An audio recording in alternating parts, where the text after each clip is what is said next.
धुरंधर 2 मध्ये दाखवलेला अतिक अहमद एक आहे. पण खऱ्या आयुष्यातला अतिक अहमद पूर्णपणे वेगळाच होता.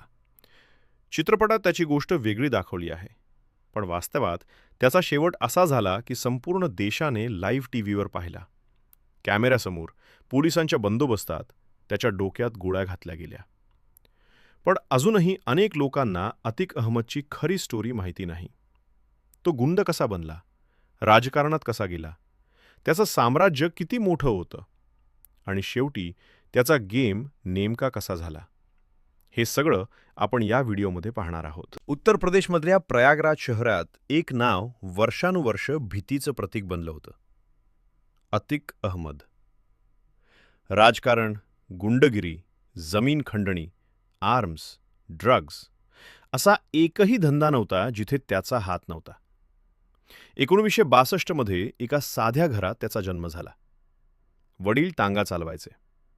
घरात पैसे नव्हते. पण अतिकला मोठं व्हायचं होतं. अभ्यासात त्याला रस नव्हता. पण रस्त्यावर नाव कसं कमवायचं हे त्यानं लवकर शिकून घेतलं. वयाच्या 17व्या वर्षी त्याच्यावर पहिला गुन्हा दाखल झाला. आणि तिथून त्याचा रस्ता ठरला सरळ गुन्हेगारीकडे. अतिक छोट्या भांडणात वेळ घालवणाऱ्यांपैकी नव्हता. तो थेट मोठ्या लोकांवर हात घालायचा. खंडणी, जमीन बळकावणं, मारामाऱ्या, गोळीबार. हळूहळू लोकांच्या मनात त्याची भीती बसली. भीती आली की पैसा येतो. पैसा आला की सत्ता मिळते, हा त्याचा फॉर्म्युला होता. वयाच्या 27व्या वर्षी त्यानं अपक्ष उमेदवार म्हणून निवडणूक लढवली आणि जिंकला. अलाहाबाद पश्चिम मतदारसंघातून तो एकदा नाही तर 5 वेळा आमदार झाला. पक्ष बदलले, पण सत्ता कायम ठेवली.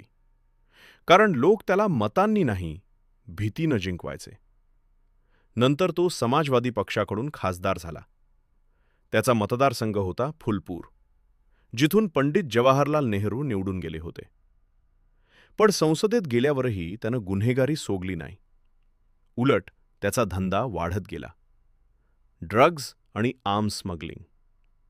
या धंद्यातून त्याचं नेटवर्क देशाबाहेरपर्यंत पोहोचलं.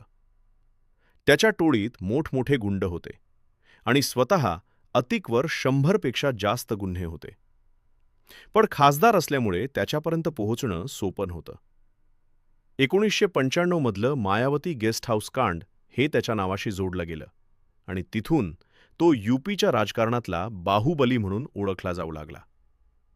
2005 मध्ये बसपाचे आमदार राजू पाल यांची भर दिवसा गोळ्या घालून हत्या झाली. या प्रकरणात अतिक आणि त्याचा भाऊ अशरफ यांची नावं आली. पुढच्या निवडणुकीत राजू पाल यांच्या पत्नी पूजा पाल उभ्या राहिल्या. पण दहशतीसमोर सहानुभूती हारली आणि अशरफ जिंकला. 2007 मध्ये मायावती मुख्यमंत्री झाल्या आणि त्यांनी अतिकवरील जुने केस पुन्हा उघडले. अतिकला मोस्ट वॉन्टेड घोषित करण्यात आलं आणि 2008 मध्ये त्यानं आत्मसमर्पण केलं. काही वर्ष जेलमध्ये राहून तो पुन्हा बाहेर आला. पण राजकारणात त्याची पकड कमी होत गेली. जेलमध्ये असतानाही त्याची दादागिरी थांबली नाही. एका व्यापाऱ्याला किडनॅप करून जेलमध्ये आणलं आणि 48 कोटींच्या मालमत्तेचे कागद साईन करून घेतले. हे प्रकरण खूप गाजलं. यानंतर सुप्रीम कोर्टाच्या आदेशानं त्याला गुजरातच्या साबरमती जेलमध्ये हलवलं गेलं. दरम्यान योगी आदित्यनाथ सरकारनं त्याच्या संपत्तीवर कारवाई सुरू केली. रिअल इस्टेट, जमीन, बंगल्यांवर बुलडोझर चालले. त्याचं आर्थिक साम्राज्य ढासळायला लागलं. 2023 मध्ये उमेश पाल हत्याकांड घडलं. या प्रकरणात अतिकचा मुलगा असद सहभागी असल्याचं समोर आलं आणि काही दिवसांनी त्याचा एन्काउंटर झाला.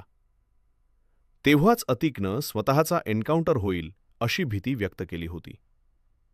28 मार्च 2023ला कोर्टानं अतिकला जन्मठेपेची शिक्षा सुनावली. आणि मग आली 15 एप्रिल 2023ची रात्र.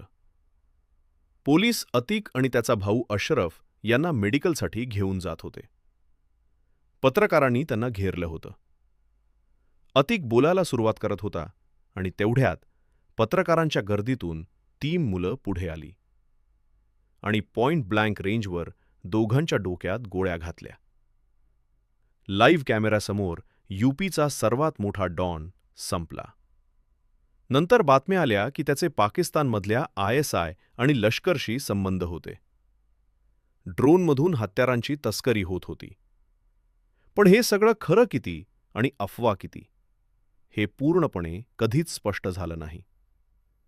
एकेकाळी ज्याच्या नावानं लोक थरथरायचे, जो खासदार होता, ज्याच्याकडे करोडोंची संपत्ती होती, ज्याचं नेटवर्क देशाबाहेर होतं, तो शेवटी रस्त्यावर, कॅमेऱ्यासमोर 3 पोरांच्या गोळ्यांनी संपला.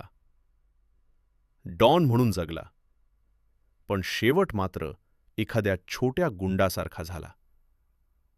अतिक अहमदची गोष्ट इथे संपते. पण एक प्रश्न कायम राहतो. भीतीवर उभं राहिलेलं साम्राज्य किती दिवस टिकतं?